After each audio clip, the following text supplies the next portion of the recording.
Assalamualaikum warahmatullahi wabarakatuh.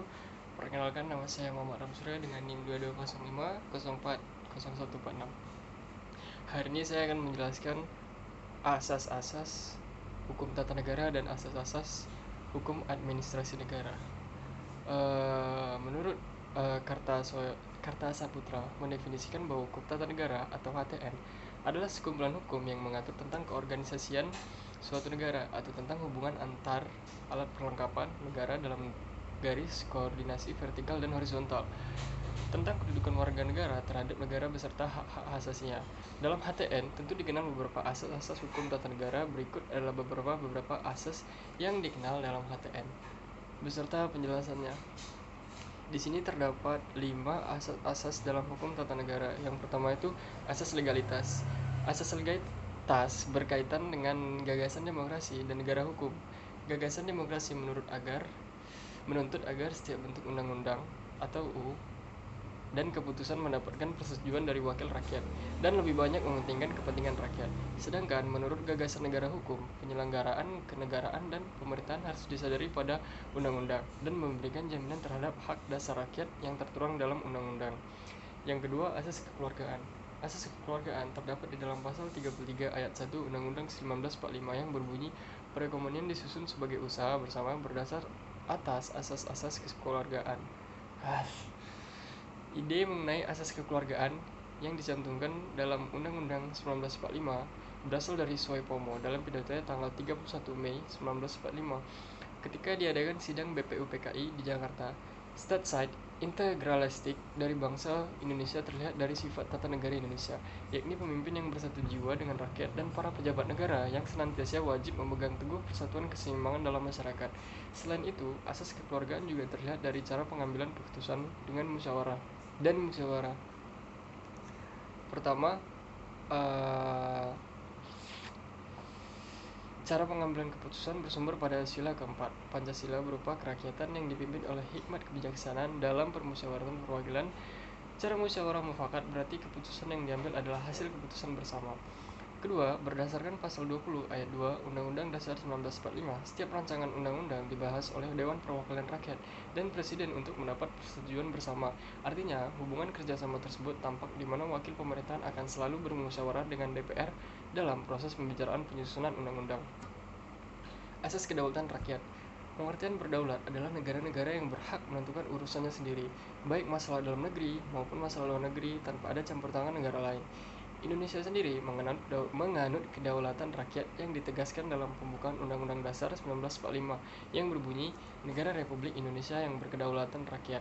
Artinya, dalam kedaulatan rakyat, rakyatlah yang berdaulat dalam menentukan segala wewenang dalam negara. Asas kedaulatan rakyat disebut juga asas demokrasi. Yang keempat, asas pembagian kekuasaan. Pembagian kekuasaan berbeda dengan pemisahan kekuasaan. Pemisahan kekuasaan berarti kekuasaan terpisah tanpa ada hubungan antara satu dengan yang lainnya. Sedangkan pembagian kekuasaan terbagi atas beberapa bagian, akan tetapi tidak terpisah dan memiliki hubungan satu dengan yang lainnya. Setelah amandemen Undang-Undang Dasar 1945, Indonesia menganut asas pemisahan kekuasaan dengan menerapkan asas checks and balance system. Asas pemisahan kekuasaan dengan checks and balance system di Indonesia artinya kekuasaan yang diberikan kepada lembaga negara oleh pembuat undang-undang dasar dipandang sebagai balance atau artinya keseimbangan. Sebaliknya, kewajiban penerimaan kekuasaan untuk mempertanggungjawabkan kepada pemberi kekuasaan dipandang sebagai checks atau penguasaan. Dengan demikian, pengawasan atau dengan demikian terdapat hubungan pengawasan antara pemberi kekuasaan dan penerima kekuasaan. Yang terakhir, asas negara hukum. Negara hukum adalah negara yang berdiri di atas hukum dan menyamil keadilan kepada warga negara. Keadilan adalah syarat bagi terciptanya kebahagiaan hidup sebagai warga negara dalam sejarah ketatanegaraan. Dikenal negara hukum dalam arti sempit sebagai ajaran dari Immanuel Kant dan Fichte. Dalam negara hukum liberal atau negara hukum dalam arti sempit tinggal dua unsur sebagai berikut. Yang pertama, perlindungan terhadap hak asasi manusia atau HAM. Yang kedua, pemisahan kekuasaan. Sedangkan pada negara hukum formel terdapat 4 unsur negara hukum, yaitu perlindungan terhadap HAM, pemisahan kekuasaan, setiap tindakan pemerintah didasarkan atas undang-undang, adanya peradilan administrasi yang berdiri sendiri. Kemudian ada the rule of law yang diperkenalkan oleh DC, DC, yang terdiri dari 3 unsur, yakni supremasi hukum, persamaan kedudukan, dan hukum bagi setiap orang. Konstitusi bukan sumber HAM jika HAM dituangkan dalam konstitusi hanya sebagai penegasan. Kesimpulannya, terdapat beberapa asas yang dikenal dalam hukum tata negara, seperti asas legalitas, asas kekeluargaan, asas kedaulatan rakyat, asas pembagian kekuasaan, dan asas negara hukum. Indonesia sendiri menganut asas kekeluargaan yang tercantum dalam pasal 33 ayat 1 Undang-Undang Dasar 1945. Selain itu, sebagai negara demokrasi, Indonesia juga menganut kedaulatan rakyat yang ditegaskan dalam pembukaan Undang-Undang 1945. Yang berikutnya, asas hukum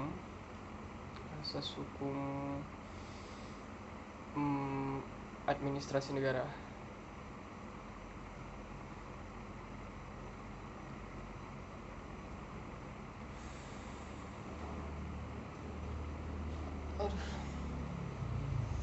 Asas hukum dalam hukum administrasi negara. Di dalam asas hukum administrasi negara terdapat beberapa asas dalam hukum administrasi negara. Yang pertama, asas nebis vexari rule. Asas nebis vexari rule adalah asas yang menghendaki agar setiap tindakan administrasi negara harus didasarkan atas undang-undang dan hukum. Yang kedua, asas principle of legality. Asas principle of legality berarti asas kepastian hukum. Merupakan asas yang menghendaki dihormatinya hak yang telah diperoleh seseorang berdasarkan keputusan badan atau pejabat administrasi negara. Yang ketiga, principle of proportionality.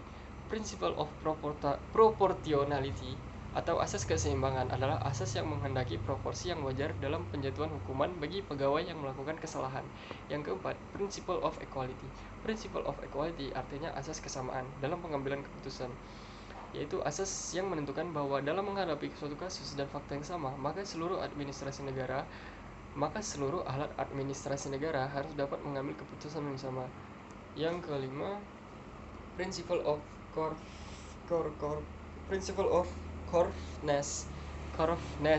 Principle of correctness atau asas bertindak cermat merupakan asas yang menghendaki agar administrasi negara senantiasa bertindak hati-hati agar tidak menimbulkan kerugian bagi masyarakat. Principle of motivation. Principle of motivation yakni asas motivasi untuk setiap keputusan yang berarti dalam mengambil suatu keputusan pejabat administrasi. Principle of motivation yakni asas motivasi untuk setiap keputusan yang berarti dalam mengambil suatu keputusan pejabat administrasi negara atau pemerintah harus bersandar pada alasan atau motivasi yang kuat, benar, adil, dan jelas. Principle of non-misuse of competence. Principle of non-misuse of competence berarti asas jangan mencampur adukan kewenangan, yakni asas yang menyatakan bahwa dalam pengambilan suatu keputusan pejabat administrasi negara jangan sampai menyalahgunakan kewenangan atau kekuasaan. Principle of fair play. Principle of fair play atau asas permainan yang layak menghendaki agar pejabat, pemerintah, atau administrasi negara memberikan kesempatan yang seluas-luasnya kepada warga negara atau masyarakat untuk mendapatkan informasi yang benar dan adil.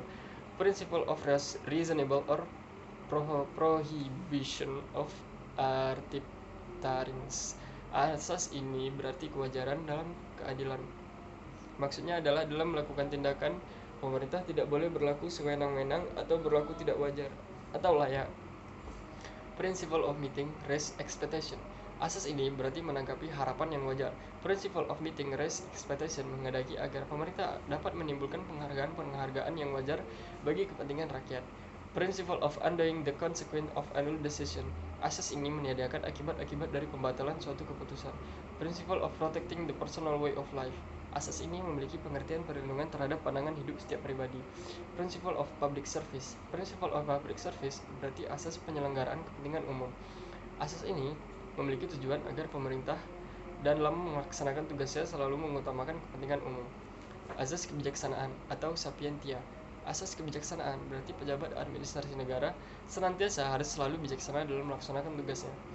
Asas peradilan administrasi negara. Berikut beberapa asas peradilan administrasi negara yang saya ketahui. Asas kesatuan beracara. Asas kesatuan beracara berarti untuk menegakkan hukum material, maka harus ada kesatuan atau keseragaman beracara bagi peradilan administrasi di seluruh wilayah negara. Asas keterbukaan persidangan. Asas keterbukaan persidangan berarti pada dasarnya sidang terbuka umum untuk kecuali apabila sengketa yang disidangkan menyangkut ketertiban umum atau berkaitan dengan keselamatan negara, tetapi putusannya tetap dibacakan dalam sidang yang terbuka untuk umum. Asas musyawarah dalam perdamaian. Asas musyawarah dalam perdamaian memungkinkan para pihak untuk bermusyawarah guna mencapainya perdamaian di luar persidangan. Asas hakim aktif. Asas hakim aktif dalam peradilan administrasi negara berarti untuk menemukan kebenaran material atas sengketa yang diperiksanya, maka hakim harus berperan aktif. Baiklah, yang terakhir asas negara hukum Indonesia. Pengertian dari asas ini adalah eksistensi peradilan administrasi merupakan perwujudan dari cita-cita negara hukum, dan salah satu unsur negara hukum adalah peradilan administrasi. Baiklah, itu saja yang saya dapat sampaikan pada hari ini untuk ulangan akhir semester di mata kuliah pengantar hukum Indonesia. Jika ada salah mohon dimaafkan. Saya akan tutup dengan wabillahi taufiq wal hidayah. Wassalamualaikum warahmatullahi wabarakatuh.